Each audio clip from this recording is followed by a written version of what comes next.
Hey guys, today I'm going to show you a quick little upper body killer, okay? It's going to be a push-up on Bosu. Hey, you're crooked. Hold on. It's going to be, come on. Okay, it's going to be a quick little jump on the Bosu with your arms into a push-up and back down. It's going to work the core, the entire upper body, okay? Chest, back, triceps, shoulders, all of it. So we're going to start in a nice tight plank. Make sure you have a good plank going here before we start, okay guys? No sagging backs.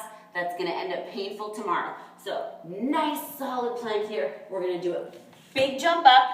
Okay, hold that nice tight plank. Narrow armed push up and back down. Let's do it again. Big jump up.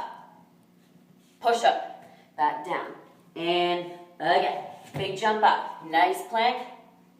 Push up. Back down. Let's do one more. Hold that plank really nice and tight, you guys. Big jump up. Good solid push up. And you're going to come back down. Try and bang out as many of those as you can. You're going to feel it in your upper body. It's great. I'm winded. You're going to love it. Try it out. Let me know how it goes. Thanks for watching.